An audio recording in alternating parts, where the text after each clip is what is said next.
వచ్చిన SI constable నుంచి ఎస్ఐగా promote అయ్యాడు సార్. సార్ మనం ఏం చేసినా చూస్తూ ఊరుకోవడానికి అతను మామూలుడు కాదు సార్.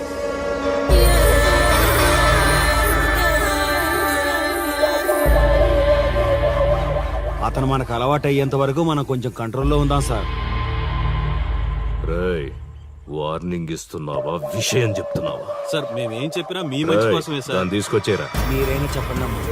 పెళ్ళాంచేస్తే బాధపడ్డానికి, పోలీసోడంటే భయపడ్డానికి నా కొడుకు కామన్ మ్యాన్ కాదు, కాశీ చెప్పాడికి.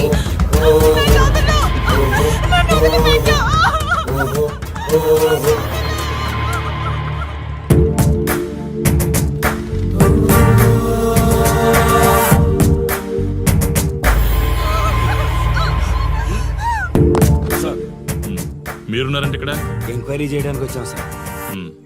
కాశీ అంటే ఎవడెక్కడ? నా కొడుకు ఊళ్ళో లేడు, వస్తే కౌరెడతా, అప్పుడు రా.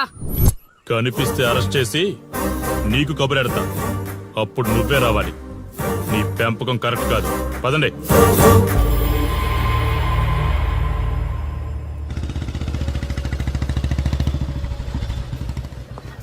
కాశీ ఎక్కడ? వస్తే స్టేషన్కి రమ్మని చెప్పు.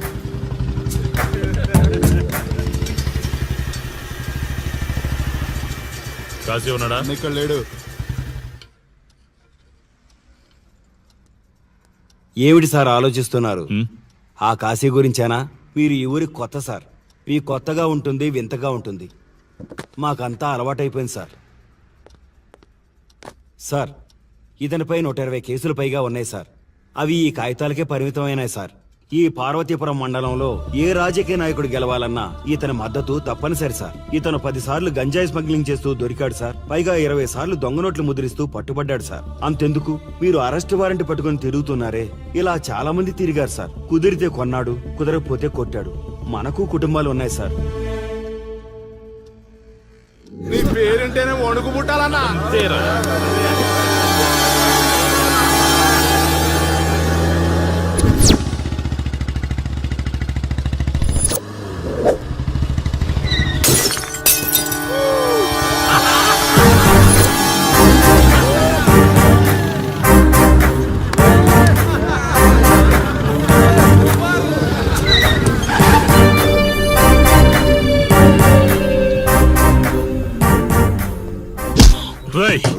ఒళ్ళు బలిసిందా? రోడ్డు మీద తాగుతున్నావు.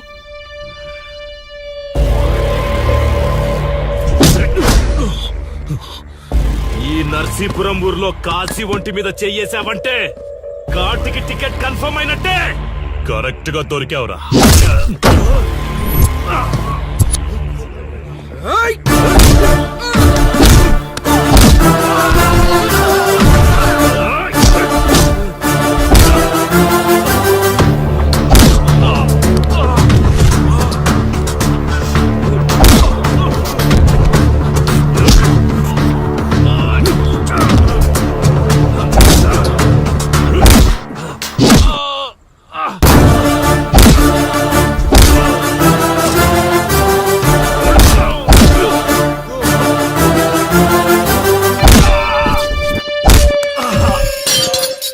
సార్, మీరు చాలా రిస్క్ చేస్తున్నారు సార్.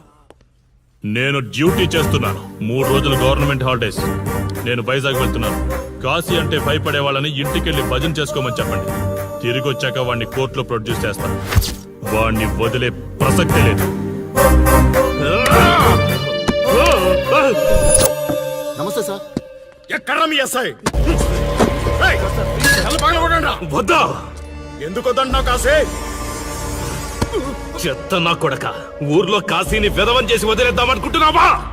కాశీ పేరు వింటేనే ఊళ్ళో ఉచ్చ పోసుకునేవాళ్ళు, కానీ ఇప్పుడు కాశీ ఫోటో కనిపిస్తే ఉచ్చ పోసేలా చేశాడు.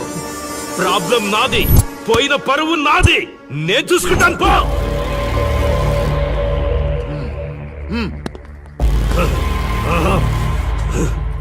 చైత్ర, స్టేషన్కి వెళ్ళొస్తాను. Okay daddy. ఇదేం ఇల్లండి, బూత్ బంగ్లాలా ఉంది. అసలు కళగానే లేదు. నువ్వేంట్రా ఇక్కడ? జీవితాంతం జైల్లో ఉంటాననుకున్నావా?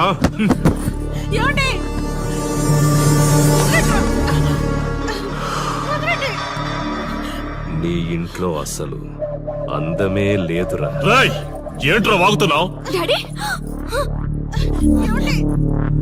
చైత్ర హే, నా డాడీని వదలండి వదలండి వదలండి. ఒక్క నిమిషం ముందు అబద్ధం చెప్పాన్రా. అందమంతా నీ ఇంట్లోనే ఉంది. ఏయ్, ఎవరికెంత కసుందో తీర్చుకొని వచ్చేయండి.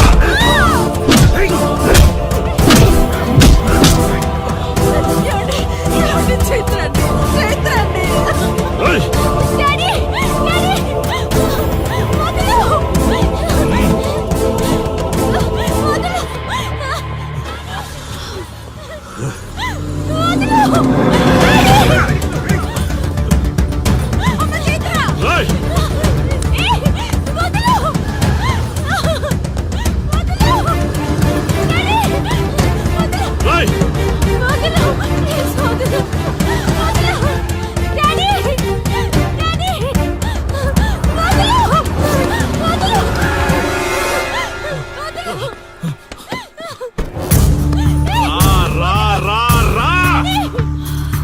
డ్యూటీ నువ్వు చేసుకో, తప్పు లేదు.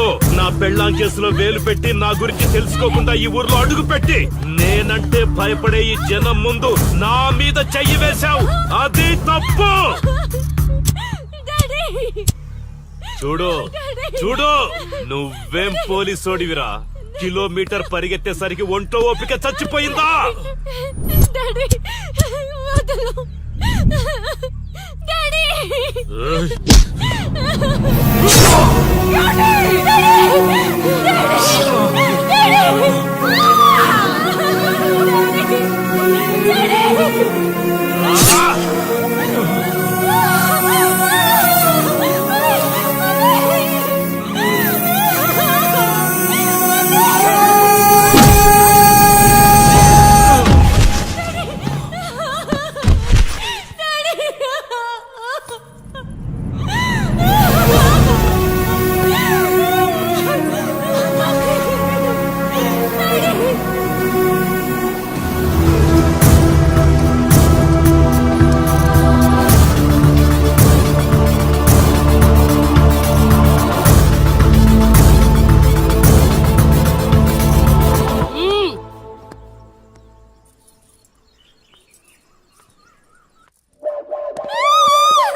కాశీ,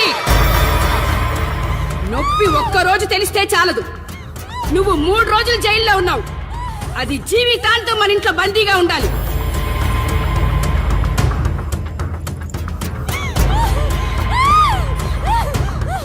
కట్రా తాళి. ఎక్కడికి పోతావే?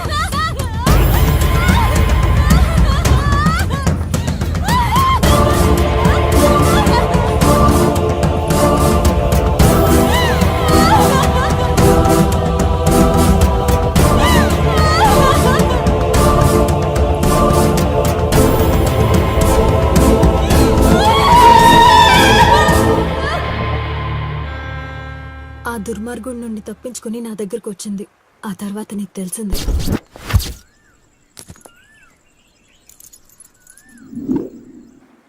ఇంతకీ ఏ ఊరన్నావు?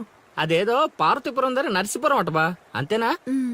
ఒరే శర్మ గారు, ప్రయాణానికి సిద్ధం చేయరా.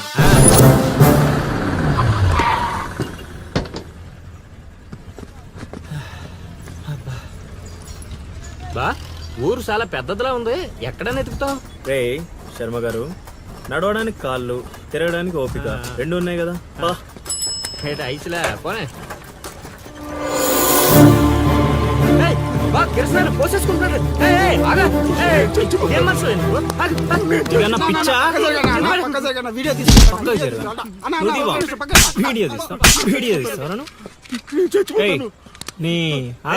మాట్లాడుతున్నాడు కదా, ఆగలేవా? అసలు నీ ప్రాబ్లం ఏంటి? చెప్తే ఆరుస్తారా తీరుస్తారా? నా సావు నన్ను సావనివ్వండి. అయ్యా, చచ్చేదో చెప్పిసావు, మాకు క్లారిటీ ఏడ్చింది. ఏరా, నువ్వు పత్తి రైతువా? కాదు, వరి రైతుని. వరికి పురుగు పట్టిందా? కాదు, పంట కూడా బానే పండింది, డబ్బు కూడా చేతికొచ్చింది. పంట పండితే పండగ చేసుకోవాలి, ఈ సావులేంట్రా? బావా, నువ్వేం డీల్ చేయి, నేను వెళ్ళి చైత్ర గురించి తెలుసుకొని వస్తాను. ఇప్పుడు చెప్పు అంకుల్, ఏంటి నీ ప్రాబ్లం? నేను వాడికాడ అప్పు తీసుకున్నాను. డబ్బులు వచ్చాయన్నావు కదా, ఇచ్చేయి. ఇచ్చేద్దామని నిన్ను అనుకున్నాను. ఆడసలు పుచ్చుకోనే లేదు. ఎందుకు? వడ్డీ ఎక్కువైందా? వడ్డీ వాడు పక్కన ఉంచే. ఆడు అసలే వద్దన్నాడు. మంచిదేగా, డబ్బులు మిగిలాయి. ఆ, ఏటి మిగిలేది? సిక్కంతా ఇక్కడే ఉంది. ఊరు అమ్మోరు పండుగ మొదలై 3 రోజులు అయింది. అయితే ఏటైతే ఆడి దగ్గర అప్పు తీసుకున్న వాళ్ళు అందరి ఇంటి ముందుని రోజుకు ఒక డ్రామా వేస్తున్నాడు. అదిగో టెంట్ కూడా రెడీ అయిపోయినది. ఏంటేస్తే అది నీకు టెంట్ లాగా ఉందా, నాకు పాళ్ళలాగా ఉంది. ఆ? అర్థం కాలేదా? రా చూద్దుగానే. అదిగో చూడు, ఇదిగో ఇది పరిస్థితి. నేను నీడింటి ముందు వేసినారు, ఇవాళ నా ఇంటి ముందు వేస్తున్నారు. ఏవే ఆ కిరసనాయిల డబ్బా అటుకురా. ఎవడరా బాబు, జనాలు సావక ముందనే సమాధులు ఎక్కిస్తున్నాడు. ఎందరెందరో మహానుభావులను పొట్టన పెట్టుకున్నావు శ్మశానమా, నీకు ఇసుమంతైనను జాలి లేదా? ఎన్నో ఏండ్లు గతించిపోయినవి కానీ ఈ శ్మశాన స్థలిన్ కన్నులు వచ్చిన మందభాగ్యుడు ఒక్కడైనను లేచిరాడు.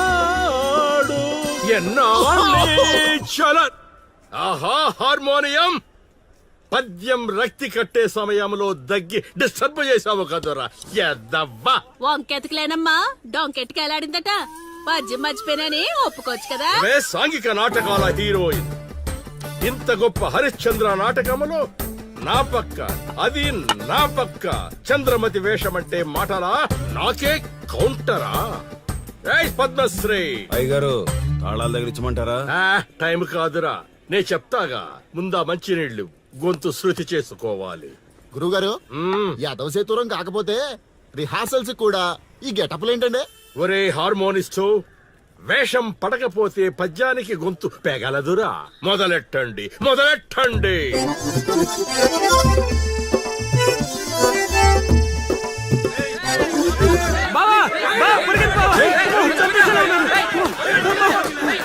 ఏం చేసావురా? నేనేం చేయలేదు బావా. ఈ ఊళ్ళో చైత్ర అనే అమ్మాయి ఉంది, మీకు తెలుసా అని అడిగా. అంతే, చైత్ర అంటే చిత్ర అని వినిపించిందట. దాని పిల్లవట బావా. అరే శర్మగా, నీ ఎంత పని చేశారా? చైత్రాన్ని చిత్ర అనుకుంటేనే 10 కిలోమీటర్లు పరిగెత్తించారు బావా. ఇంకా నయం, డైరెక్ట్ గా వెళ్ళా కాశీగాడిని అడగలేదు. కూర్చోబడిపోతుంది బావా. చైత్రం వెతికి రూట్ ఇది కాదురా. మరేంటో తమరే చెప్పండి బాబు. అమ్మా,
ఏటి పాట ఆగింది? పాట ఆగిపోయింది, జనాలు కూడా వెళ్ళిపోతున్నారు.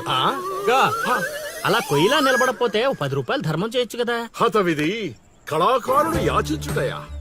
కళామ తల్లికి తీరని అవమానము కదా. అంటే ఆ రోజుల్లో రాముణ్ణి వెతుక్కుంటూ లవకుశులు ఆ ఊరు ఈ ఊరు గానం చేసుకుంటూ తిరిగారు కదా. మేము కూడా ఓ కళా పిశాచి ఉన్నాడని. కళా పిశాచి కాదు, పిపాసి. అదే కళా పిపాసి ఉన్నాడని తెలుసుకొని ఆయన కోసం వెతుక్కుంటా. అవును. ఏమిటి, నా ఊళ్ళో నాకు తెలియని అంత గొప్ప కళాకారుడు ఒకడున్నాడా? ఉన్నాడు సార్, ఆ? పిచ్చప్పారావు అని, అలియాస్ సుయోధన సార్వభౌముడు. నిజంగానే పిచ్చప్పారు బా. ఎందుకు సార్ అలా ఏడుస్తున్నారు? 10 రూపాయలు అడిగామా నేనా? వద్దులేండి సార్. ఆగండి నాయన. మీరేటండి, అసలే మాకు టైం లేదు. పక్క వీధికి వెళ్ళి అడుక్కోవాలి. నీకు అవసరం లేదు నాయన. ఏ ఈ రోజు మొత్తం కలెక్షన్ మీరే ఇచ్చేస్తారా? కాదు నాయన, మీరు వెతుకుతున్న ఆ పిచ్చి అప్పారావు అలియాస్ సుయోధన సార్వభౌముణ్ణి నేనే నాయన. బాబు గారు! లేవండి. అవసరం లేదు నాయన. ఏ మా కోసం మీరు అడుకుంటారా ఏంటి? లేదు లేదు, మీ ఆకలి నేను తీరుస్తాను. ఒరే పద్మశ్రీ, అయ్యగారు తాళాలు తగిలించమంటారా? ఇప్పుడు కాదురా, ఇంకా దానికి టైం ఉంది. ముందు వాళ్ళ దగ్గరున్న వాయిద్యాలు తీసుకో. ఇప్పుడు వాళ్ళు మన అతిథులు, అర్థమైందా? రా. ఇంతకీ మన దేవురు నాయనా? సిల్కలూరుపేట. ఓహో, అవును, అక్కడ కళాకారులు ఎక్కువే. అవునవును, అక్కడ అన్ని రకాల కళాకారులు ఎక్కువే. అవును, ఈ లవకుశులుగానే ఎందుకు చేయాలనుకున్నారు? ఏ రాముడు కృష్ణుడు చేయొచ్చుగా. అంటే చిన్నప్పటి నుంచి అలవాటు చేసుకున్నాను సార్. వయసు పెరిగిన కొద్దీ మీసాలు గడ్డాలు పెరిగిపోయాయి. అవునండి, వాటికి ఎరువులు వేయాల్సిన అవసరం గానీ నీళ్లు పోయాల్సిన అవసరం గానీ ఉండదు కదండి, వాటంతటో పెరుగుతుంటాయి. అవునయ్యో, ఈ ఊరంతా నా కళకు అభిమానులే. నా అంత గొప్ప కళాకారుడు కావాలంటే మీరు కూడా నాతో ఉండిపోండి. సార్ ఆ ఇల్లు ఎవరిది సార్? ఏది? అదా కాశీ అని మా బంధువుల ఇల్లే. ఓహో. అదిగో ఎదురుగా వస్తోంది అమ్మవారి ఊరేగింపు, ఆ ఇంటికే వెళుతోంది.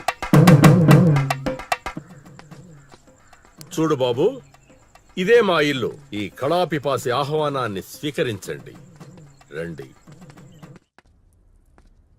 సార్ ఇవన్నీ మీకొచ్చినవేనా సార్? కొన్ని తెచ్చి పెట్టుకుంటే నీకు కూడా వస్తాయి బాబు. పార్వతి, కళని కళాకారుల్ని అవమానిస్తున్నావు.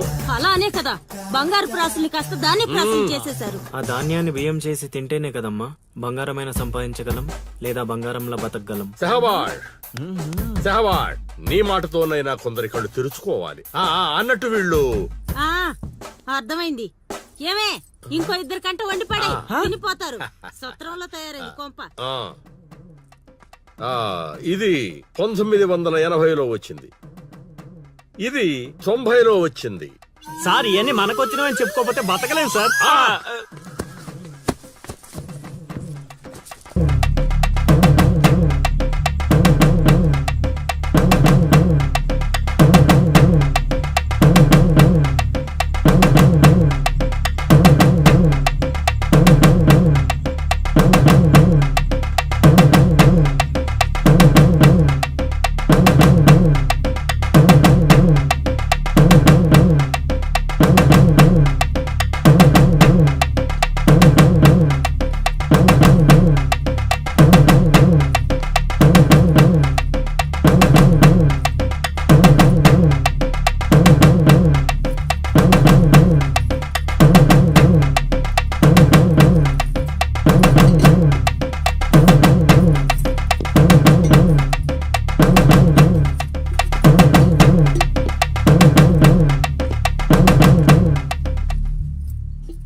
ఏం ఆలోచిస్తున్నావు?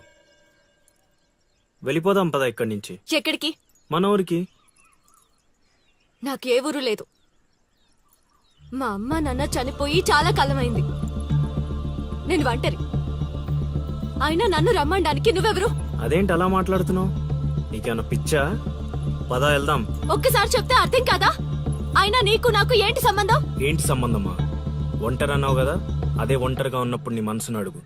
నేను నిన్నెంత ప్రేమిస్తున్నానో నువ్వు నన్నంతే ప్రేమిస్తున్నావు అని అదే చెప్తుంది. నేను నీకు చెప్పానా? అయినా నువ్వే గాలికి తిరుగుతావు. ఎప్పుడు ఎలా ఉంటావో నీకే తెలీదు.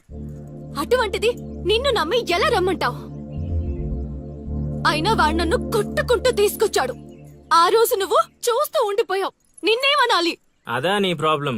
ఈ మాత్రం కన్ఫర్మేషన్ చాలు నేను ఫిక్స్ అవ్వడానికి.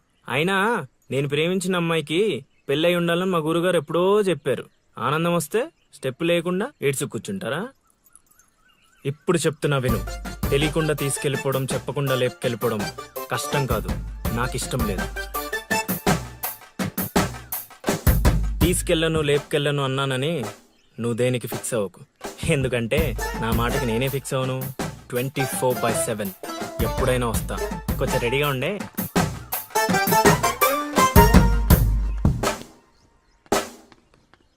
రే కాశీ, ఇంట్లో దేవుడున్నాడు. ఈ 10 రోజులు పద్ధతిగా ఉండమని చెప్పా నీకు.